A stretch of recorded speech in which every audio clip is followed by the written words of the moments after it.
Raamatun kohtia parantumisesta. Kiitos Isä, että sinä olet Herra, joka parannat minut, ja olet elämän antaja ja tuot terveyden. Sinä otat sairauden pois keskuudestamme, sinä täytät päiviemme mitan. Isä, minä valitsen elämän, jotta sekä minun jälkeläiseni että minä eläisimme. Sinä olet elämäni ja pitkä ikäni. Minä saan vielä kiittää häntä, minun kasvojeni apua, minun Jumalaani. Isä, rakastan sinua ja siksi vapautat minut. Asetat minut korkealle, koska tunnen nimesi. Huudan sinua avukseni ja vastaat minulle. Olet kanssani ahdistuksen hetkellä. Vapahdat minut ja saatat minut kunniaan. Ravitset minut pitkällä iällä ja suot minun nähdä antamasi pelastuksen. Minut on istutettu Herran huoneeseen, kukoistan Jumalani kartanoissa. Vielä vanhuudessani tuotan hedelmää, kukoistan ja tuotan satoa. Kiitä Herraa minun sieluni, äläkä unhota mitä hyvää hän on sinulle tehnyt. Hän, joka antaa kaikki sinun syntisi anteeksi ja parantaa kaikki sinun sairautesi, joka lunastaa sinun henkesi tuonelasta ja kruunaa sinut armolla ja laupeudella, joka sinun halajamisesi tyydyttää hyvyydellään niin, että sinun nuoruutesi uudistuu kuin kotkan. Huudan Herraa avuksi hädässäni, ja sinä pelastat minut ahdistuksistani. Lähetit sanasi ja paransit minut ja pelastit minut haudasta. En minä kuole, vaan elän ja julistan Herran töitä. Kiitos Isä, että sanasi ovat minulle elämä ja lääke ruumiilleni. Kun odotan Herraa, uudistan voimani. Kohotan siipeni kuin kotka. Juoksen, mutta en näänny. Vaellan, mutta en väsy. Sinä totisesti kannoit murheeni ja kipuni.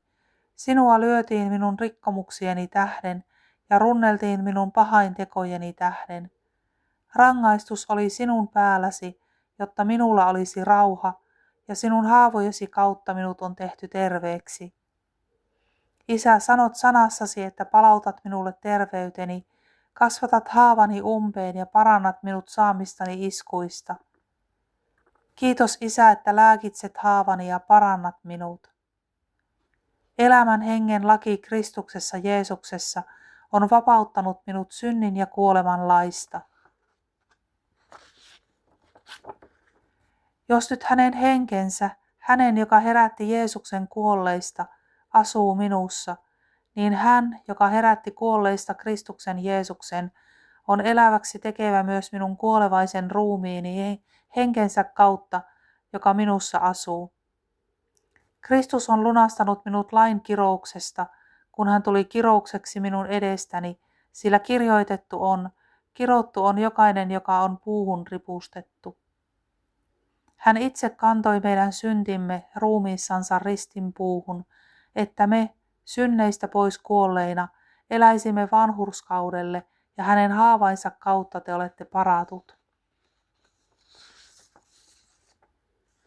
Totisesti minä sanon teille, jos joku sanoisi tälle vuorelle, kohoa ja heittäydy mereen, eikä epäilisi sydämessään, vaan uskoisi sen tapahtuvan, minkä hän sanoo, niin se hänelle tapahtuisi.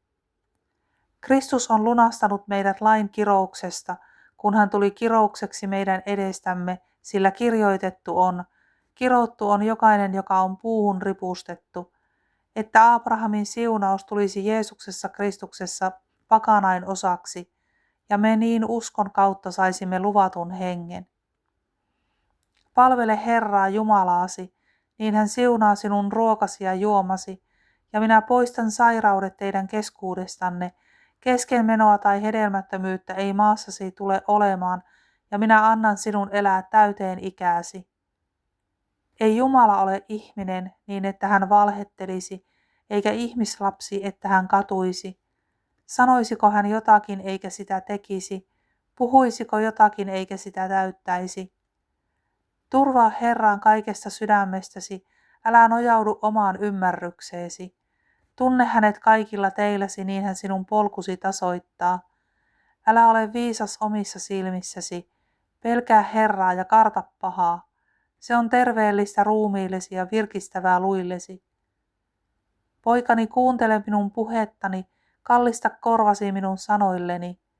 Älköön ne väistykö silmistäsi, kätke ne sydämesi tauluun, sillä ne ovat elämä sille, joka ne löytää, ja lääke koko hänen ruumiillensa.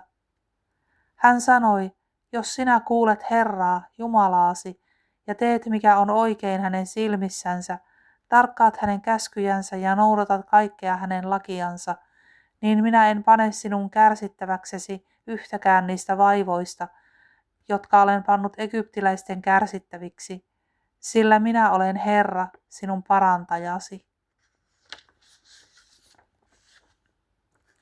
Sinun sanasi tulivat ja minä söin ne, ja sinun sanasi olivat minulle riemu ja minun sydämeni ilo, sillä minä olen otettu sinun nimisi, Herra, Jumala Sebaot. Ylistetty olkoon meidän Herramme Jeesuksen Kristuksen Jumala ja Isä, joka on siunannut meitä taivaallisissa kaikella hengellisellä siunauksella Kristuksessa.